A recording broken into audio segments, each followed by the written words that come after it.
Wind down Wednesday.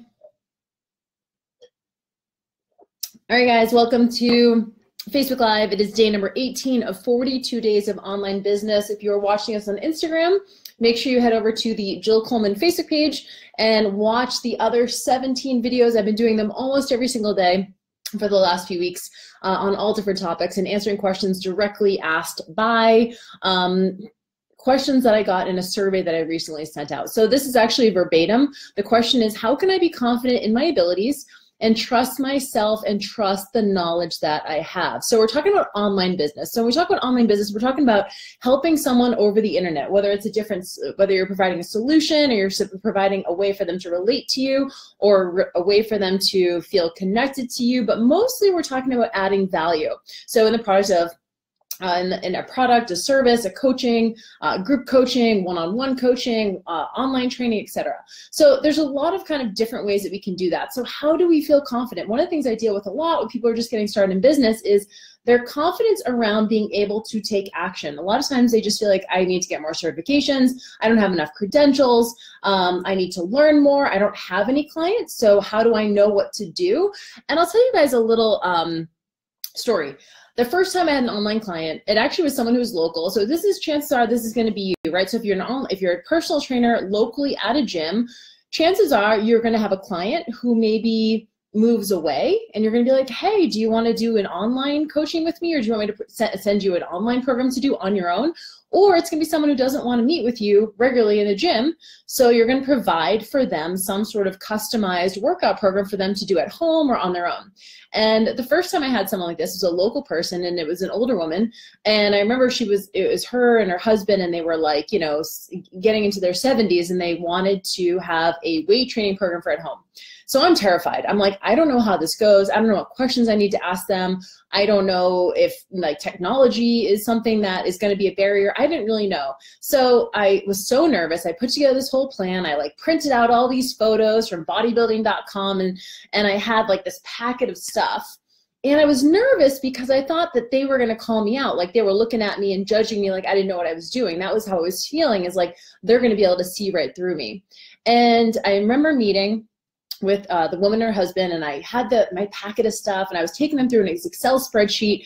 Here are the workouts, and I was showing them the workouts, and I had pictures, and I'm like going through all the pages, and I'm showing them the form, having them try it out and stuff. We had like a 30-minute little consult. And the whole time I'm like, okay, I'm just going through this. And the whole time they're going, okay, okay, okay, sounds good, okay. And I'm thinking they're going to be judging me the whole time, because obviously they know this is my very first time training someone online. Obviously they can see that I'm an amateur.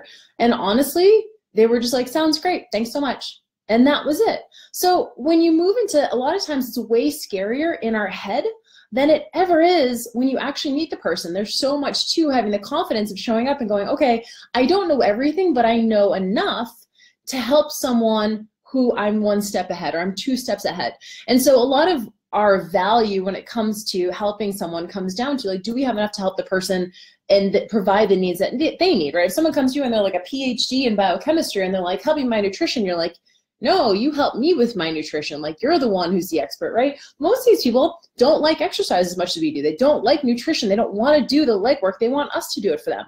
And chances are, if you're certified, if you have experience, if you have a story of your own that you can share, that they can relate to, it's going to feel valuable. So today I want to talk about 2 specific tools. If you've probably come across a couple of these from me before, because I talk about these a lot, because these are my favorite things. These are productivity tools designed to help you do more, take more action, even when you're scared, even when you're worried. So the first one is called the Competency loop. Competency loop, or competence loop. And I'm not sure exactly who created this, but I heard it for the very first time from Brendan Burchard. I don't think that he created, I think it's actually like a psychological construct, but it's very, very simple. It is basically a feed-forward cycle. So if you can picture like a circle, and we have at the top, we have competency, and at the bottom, we have confidence. And the idea is that the more action we take, the more confident we become, and the more confident we become, the more action we take, and the more competent we feel to do more. So for example, if you're in Best of You and you started last year with me, you probably felt really nervous posting things online because you're like, how are these going to be perceived? Who am I to post this? Or it feels really vulnerable. Now, 11 months later, it's just like, of course I'm going to post this, because now you have a show of evidence that you can post kind of vulnerable things, and people are okay with that. They're used to that from you. You had the full experience.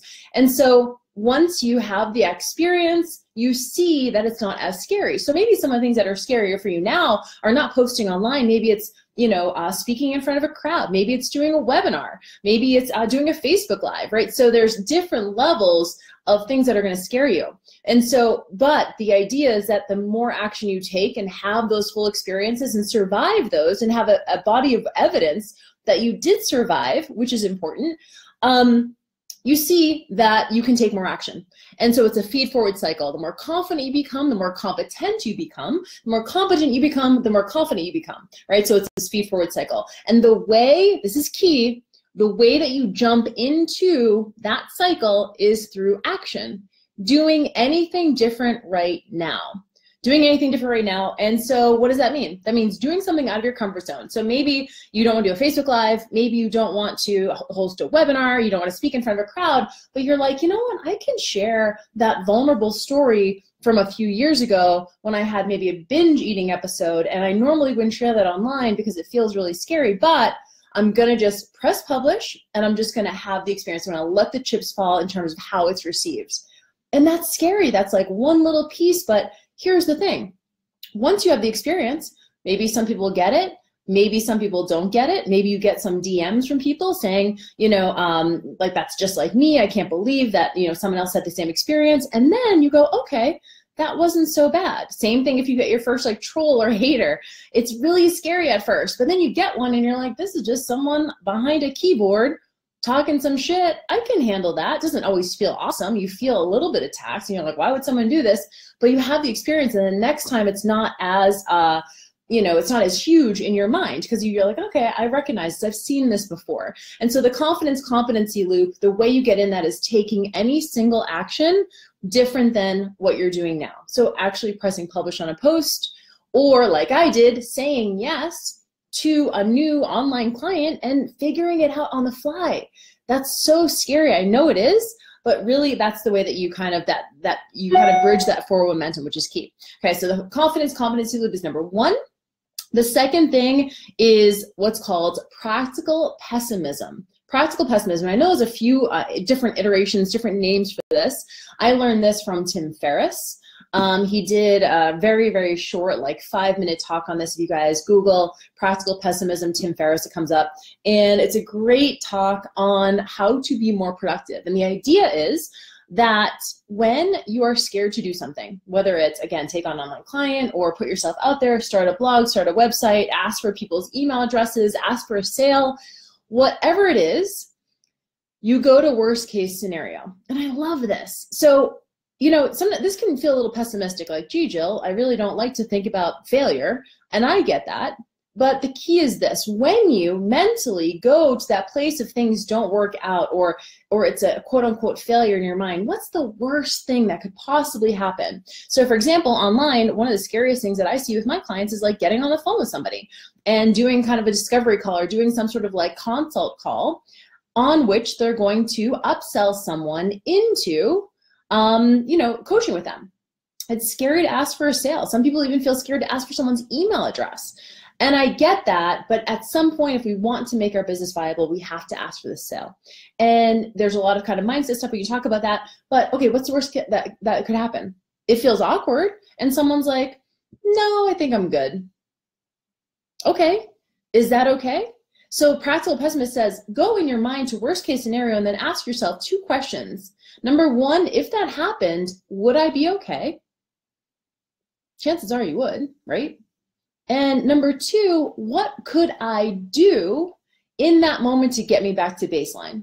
So number 1, would I be okay? Number 2, what could I do to get me back to baseline? So with that being said, you're on the phone with someone, you pitch them on a call, they say no, and you're like, okay, If you remove your ego and take the emotion out of it of like, I'm bad, no one wants me, I shouldn't be doing this, I suck as a coach, right? Like that's a choice. It's a choice to feel that way. You can also say, okay, what do I need to do to get back to baseline? How can I get more potential customers in the pipeline? How can I get more potential sales? Who else would be a great candidate for this? How can I find those people? Where are they hanging out? Or you always have a contingency plan. There's always something else you can do. There's always a pivot that you can make. So yes, you would be absolutely fine so long as you don't take it personally. The person's like, I don't have the money. And you're like, okay, great. Thanks anyway. Maybe they'll be ready in 6 months. Maybe they'll be ready in a year for you, but not right now. Totally fine. Second thing is what's the, what can you do to get back to baseline? Get more clients. How do you do that? Where are they hanging out? Get, pivot in your mind. Get innovative, get creative. How can you find that? So when you do all of that mental exercise before you actually take action, it feels a lot more doable and way less scary. So it's not pessimistic to think about worst case scenario. It's actually productive. In my mind, I'm like, yeah, of course I could handle that. Would it be pleasant? No, it's not awesome, but I could definitely deal with it. There's very few things that are so catastrophic that you can't make it back, especially online. Nothing is ever like fatal or final or finite. There's always more opportunity. There's always pivots that you can make. There's always different options you can take. And so think about it that way. Think about it from the perspective of those two things. Action is the key. Action is the thing that overcomes fear, which is kind of counterintuitive, right? Because it's like, okay, I'm scared to act, but acting is also the thing. And so which comes first, the chicken or the egg? And so I would recommend doing just like a small step, just a small thing out of your comfort zone. And then a year from now, then you do the next small thing out of your comfort zone. Then you do the next small thing out of your comfort zone. And then before you know it, a year from now, you're doing stuff that a year ago you couldn't even imagine having done. Right? Because that's how it works. You don't need to know all the steps. You just need to know the first one. So do anything different right now. Have the full experience. Let the chips fall. See that you can survive it. And then do it again. All right, guys. I know that was kind of a little bit of a high-level answer for this, but I do think that it's important. If you're not in Action Academy, make sure you join Action Academy. If you're on Instagram, it's the link in my bio. If you're on Facebook, scroll down. There's a ton of Action Academy links in here. We have about 2,500 people in that course, a free course. And literally, it's exactly what it sounds like. The goal is to take action. I actually tell you exactly what to do every single week. And it's like these small homework assignments, not huge things, small homework assignments that take you 20 to 30 minutes max. And when you do them consistently, you start to get into the competency loop. You're like, gee, I did this, then I did this, then I did this. And you have, after 6 weeks, so much momentum to keep going, which is really cool. So that's it for me. Make sure you guys are check in with me, tag me on your post so I can see all the awesome work that you're doing, and I will see you tomorrow. Bye from Vegas. Hope you guys have a great night. Bye.